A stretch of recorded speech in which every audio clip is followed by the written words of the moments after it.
Hi everyone, I hope you're doing well. Welcome to this week's YouTube Live. Good evening, hello. Do let me know if you can hear me in the chat and then we'll make a start.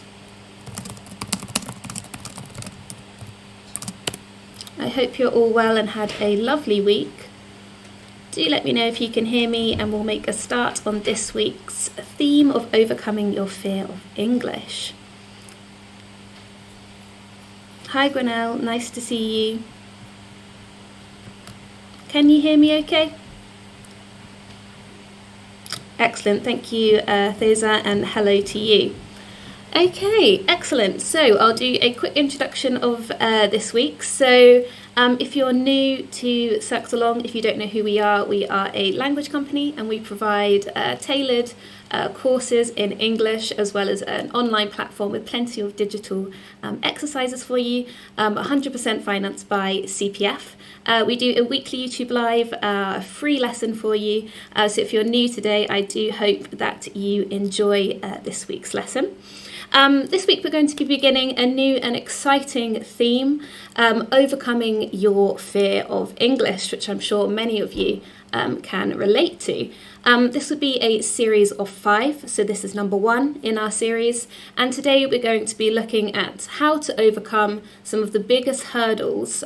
Biggest hurdles means biggest challenges when learning a second language, and give you all the tools that you need to feel extra confident and ready to speak English with your friends, your colleagues, and of course your family. Today we're lucky to be joined by Reuben, one of the co-founders of Cercle, who's going to talk a little bit about his experience in learning English, or with learning English, and I'll just let him say hello now to you. Hello everybody, can you hear me? Can you hear Reuben? Do let us know on the chat if you can hear Reuben. Excellent. Wonderful. Great. Reuben, do you want to quickly say hello? Yes. So hello, I'm very happy to be here today. I think we are going to be able to speak together, and I will express my experience in the second part of this YouTube Live. So I'm very happy to be with you today. Excellent. Thank you, Reuben. Great. So without further ado, we'll dive into our YouTube Live of today. We're going to look at 4 of the biggest sort of common mistakes that French people make, and have a look at how to bust a couple of those sort of difficult, or potentially you find them easy, difficult things that French people find with English. So, number 1. We're going to look at for versus since. So we're going to sort of look about how to approach these two words and how to use them correctly. So when we use the word for, this is used to describe a period of time. So it means from the beginning of the period to the end of that period. And a period could be defined as 2 minutes. It could be 10 years. It might be 2 months. Since is used to describe a specific point in time, and it means from a point in the past up until now. And this specific point might be 10 a.m. It might be Thursday. It could be potentially the 4th of May. And when we think about using for can be used with all tenses. So we might say, I will be going to China for 2 weeks, or I have been in China for 2 weeks. It doesn't matter too much about the tenses that we used. Since tends to be used with perfect tenses. So he had lived in London since childhood. He has been awake since 10 a.m. So let's look at some examples together. If we're thinking about for, we could say, I have been studying for 5 hours. And with since, we would say, I have been studying since 9 a.m. If we're thinking about for, we could say, I have worked at HSBC for 3 years. And if we wanted to use since, we would say, I have been at HSBC since 2018. So we've got a difference between a period which is 2 minutes, 10 minutes, 10 years, and a point, so 10 a.m., 4th of May, Thursday, Friday, Saturday. Okay, so that's for versus since. Hopefully you have a better understanding of when to use both of these words in sentences. On to our second example to go through together. We're going to have a look at have versus to be. Now you might think this is quite a simple thing to know. However, many French people fall into this trap when we're talking about our age. So in English, when we are talking about our age, it is key to remember that we use the verb to be. So we are our ages in English, we do not have our age. So you might say, I am 32 years old, you are 58 years old, he is 40 years old, we are 22 years old, and they are 19 years old. Of course, we can also use different tenses of to be. So if we wanted to use the future, we could say we will be 76 years old this year.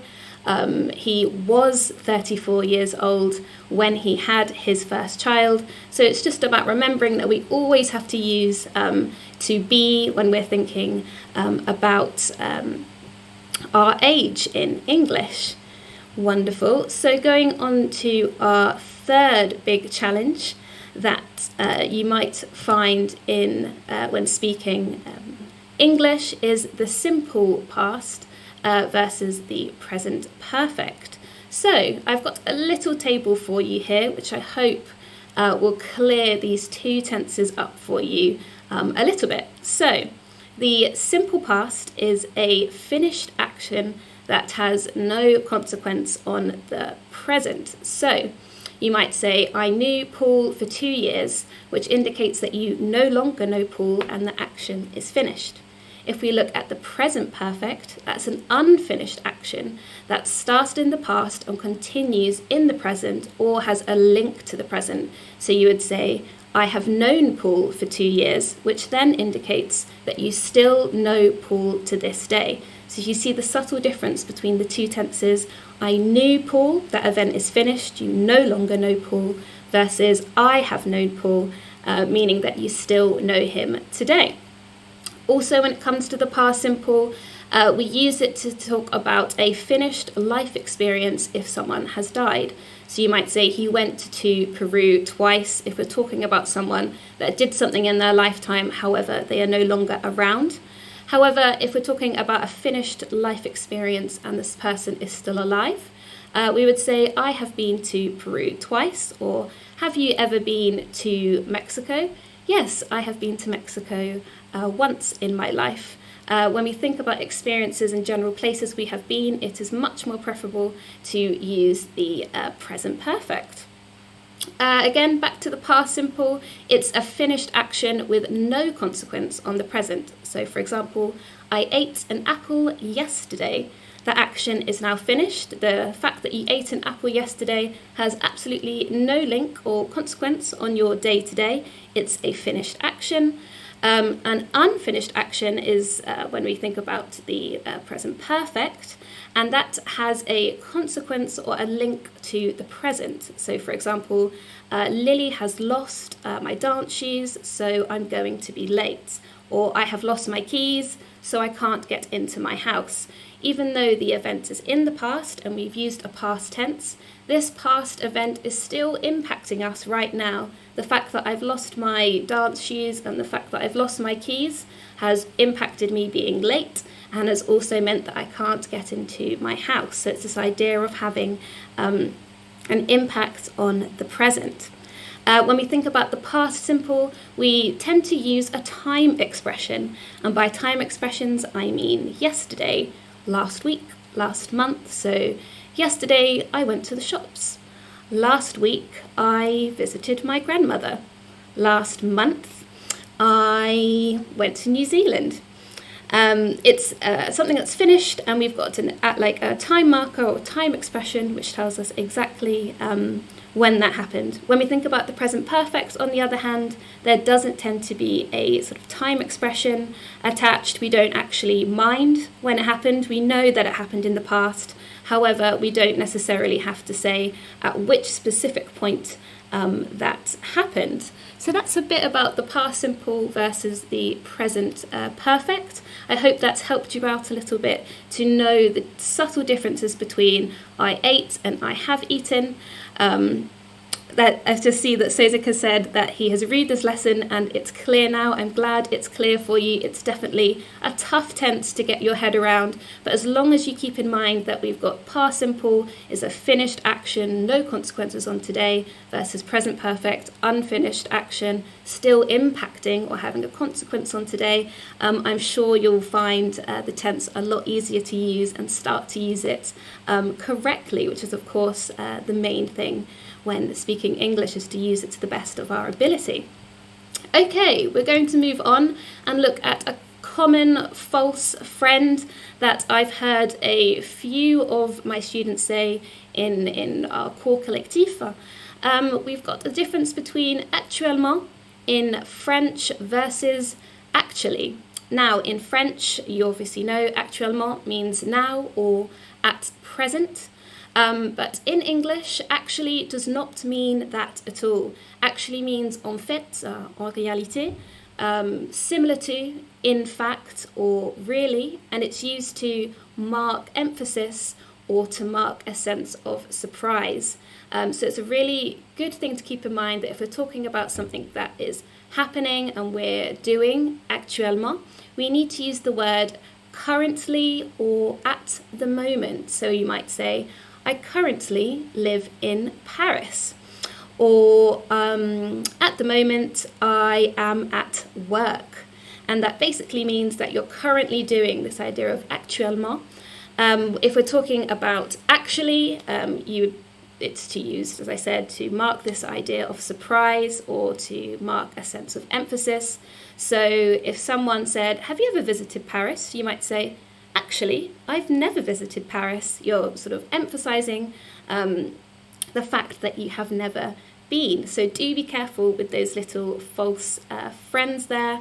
It's always good to, it's difficult to know every single false friend. Of course, French and English share many words.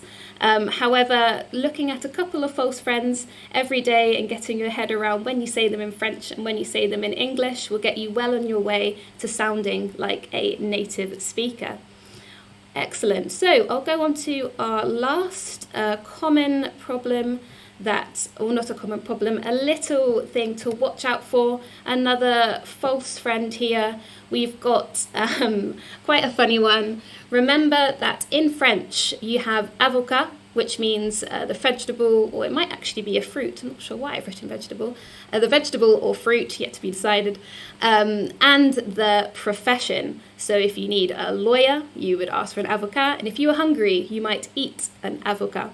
But in English, an avocado is the vegetable, and the profession is called a lawyer.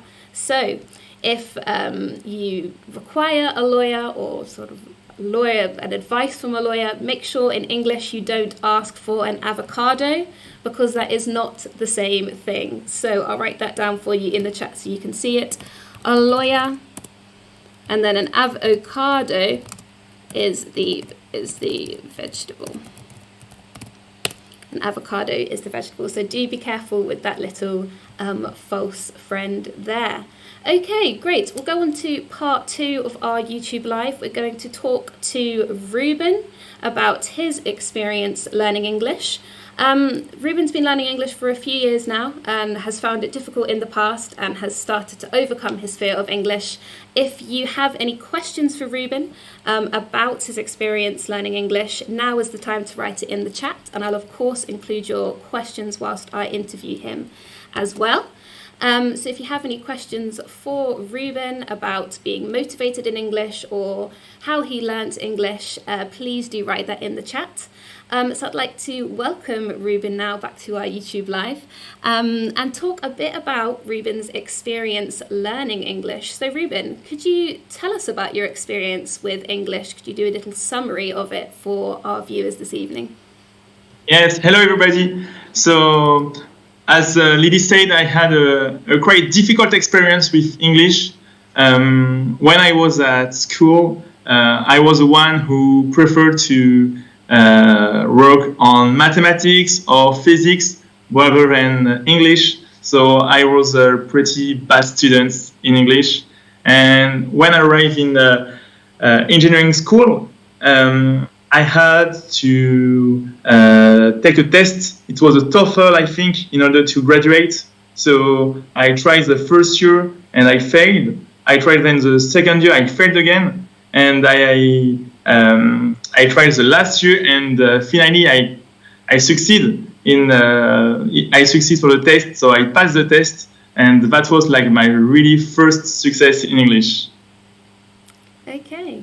Excellent, great. It's good to know that sometimes whilst you might fail at the beginning in learning a language, eventually you can reach your goals if you just keep trying and of course being motivated.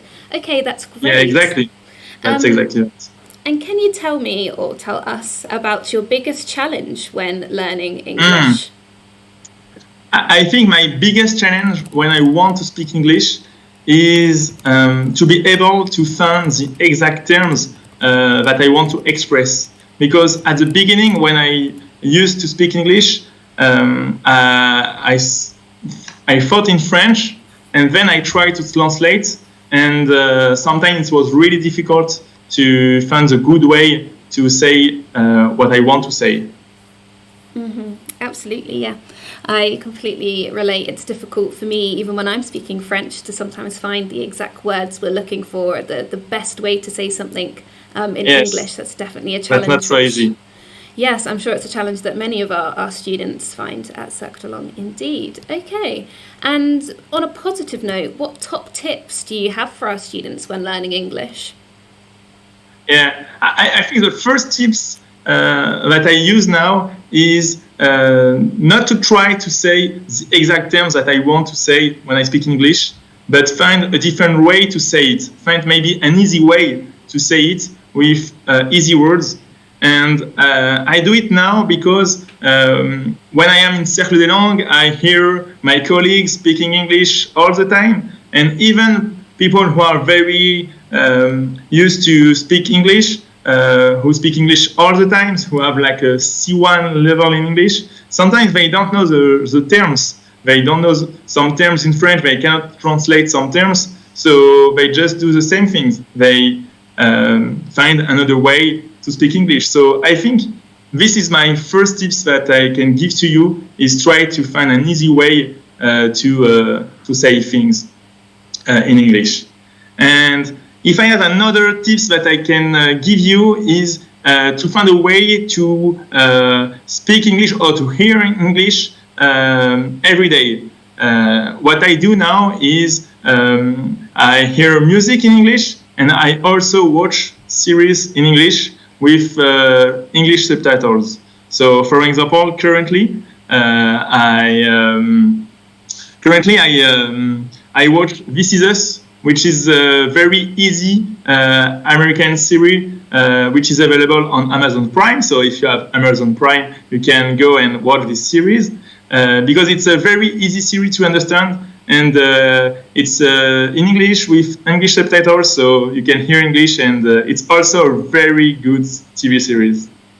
Okay, some great tips. Thank you, Ruben. We've got a couple of questions You're for you. welcome. From the chat. Cesar says, are you able to think in English now? Do you succeed in thinking in English? Yes, I think now I can think in English, and I answer in English all my questions. And sometimes when I watch a TV series in English, I watch the TV series and then I understand that I'm watching the TV series in English and not in French. So I'm very proud of it, and yeah, you just have to find an easy way to say things, and just try to think in English and not try to translate first, because when you want to translate from French to English, you will think, and it will not sound natural. So yeah. Okay, excellent. And Anya says, Can you suggest a series on Netflix which is good for learning English? Yeah, so as I said, This Is Us is a very cute TV series that you can watch on Netflix. It's very easy to watch. So yeah, I suggest this series if you have low level English or intermediate level in English. It's a very easy series. Oh, sorry, it's This Is Us. It's a series. It's a TV series which is available on Amazon Prime. So on Netflix, I would say maybe Ozark. I don't know if you know this TV series. It's a TV series, an American TV series too. It's an American TV series which is about drugs and drugs and gun control too, and cartel. So it's an very interesting TV series. If you like it, you can watch it. Okay, some good suggestions. I've also put a couple there on my own side. If you like period dramas, I'd recommend The Crown or Bridgerton. It takes you back to a period of sort of posh English, but it's really interesting, and the characters tend to speak a little bit slower, so it's a bit easier to understand. Okay, that's great. This says thank you. It's very encouraging for me. So it's good to know that you're helping our students, Reuben. Okay, excellent. My pleasure. Great. Let's go on to our little game. So Reuben and I have a game for you this evening, and you can also take part at home, but unfortunately we won't be able to hear you pronounce these words. But on my screen, I've got 5 of the most difficult words to pronounce in English. I'm going to write the word on the chat, so Reuben can see it and so can you all at home, and then have a go at pronouncing it, and I will then help Reuben with the correct pronunciation of the word. Perhaps he's perfect already, we'll soon see. Okay, so Reuben, if you can see the chat, this is the first word I would like you to say, and then also what it is. So I can't see the words yet on the chat, so I'm just waiting a few seconds. Yes, okay. Difficult word to say. It's a squirrel. Yes, and do you know what this is? It's a écureuil. Yes, absolutely. So the word you're trying to say is squirrel, which is notoriously difficult for all French speakers to say. Yes, and not indeed difficult for English speakers to say in French. So for me, it's very difficult to say écureuil. So we're both in the same boat with a difficult word there. Okay, on to our second word, if you're able to say it. Okay, so I'm just waiting to see it, because I think there is a small delay when you are typing on the chat. Okay, this word is quite difficult to say. I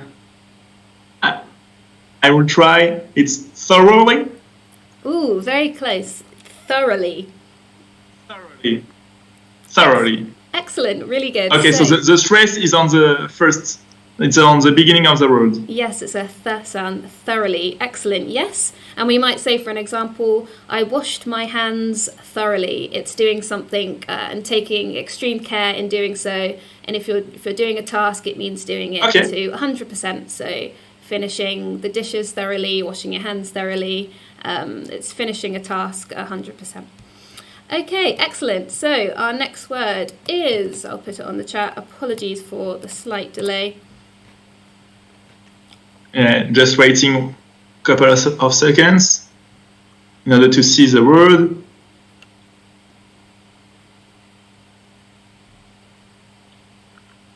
We can say bitch. Close, very close. So this is a really tricky one that all French speakers have, this difference between the E and the I sound. So if you put an accent on the I sound, you accidentally say bitch, which is quite a rude term in English. If you want to say beach, it's an E sound, and you have to really do that E and smile while you say it, so beach.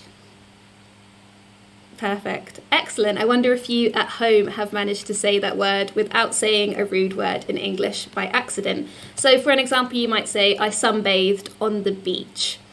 Yes. Okay, great. Over to our next word.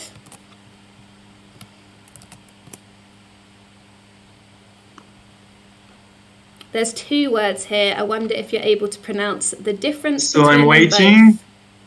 I'm waiting to see the word. Okay, so it's angry and hungry. Is that right? Yes, absolutely perfect. So a lot of French speakers struggle with the H sound.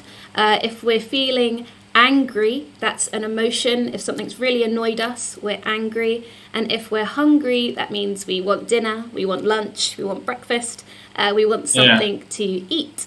Okay, excellent. Great. Yeah, I'm very hungry now. It's time for dinner. It is indeed. And over to our last word of today, and then I promise to let you go.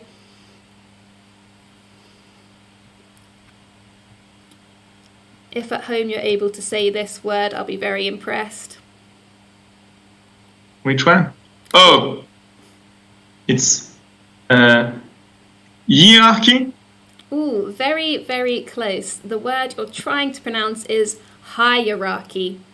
Hierarchy. Yep, hierarchy. Okay. So a hierarchy. This one is not so easy. It's a tough one. It's where it's in the top 5. Yes. Hierarchy is an order. So at work you might have a hierarchy. So you have the CEO, then you have managers, you might then have employees, and then you have interns. Afterwards, it's a hierarchy of an order of people, an order of things, a hierarchy. Excellent, great. So Reubens, that's enough of me interrogating you for one evening. Thank you so much for sharing your opinion with everybody. Thank you very much.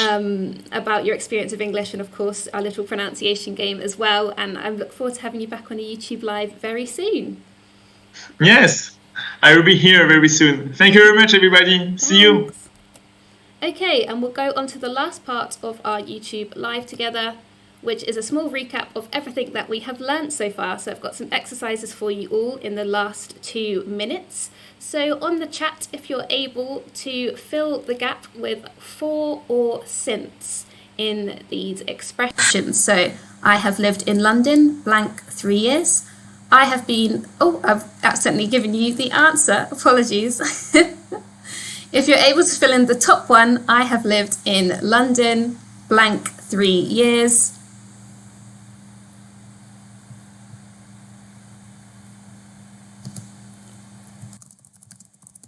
I have lived in London 3 years. Does anybody know what the blank is for the top one?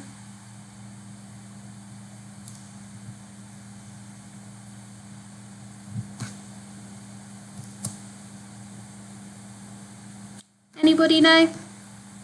Excellent, we've got an answer from Marie. 4, yes, you're all correct. So I have lived in London for 3 years. I have been a doctor since 1995. See here we've got a specific point, 1995, and here we've got a period, so 3 years. Apologies that I didn't quite put the exercise up correctly for you. However, I hope you've understood the general message behind it. Okay, on to our next one. Have versus to be. Can we fill the gaps with the appropriate verb, please, in its correct tense as well? So we've got I blank 40 years old, she blank 5 years old, and he blank 30 next year.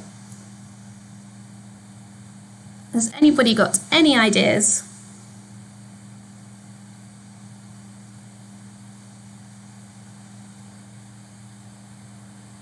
So it looks like she or he has understood that. So I am 40 years old. Excellent. She is. Has anyone got the last one? He blank 30 next year. There's 2 options. You've got the first one, so we could say he is 30 next year, and we could also say he will be 30 next year. If we're talking about the future tense, as we're referring to next year, we have a choice between the present is and the future simple as well. Maxime has got it. Excellent. Good. Wonderful. Great. And lastly, we'll look at our false friends together. Actually versus currently. Can anybody fill the gaps here? I've got I blank work at Société Générale. And was she blank enjoying the show or just pretending? Can anybody fill the gaps here?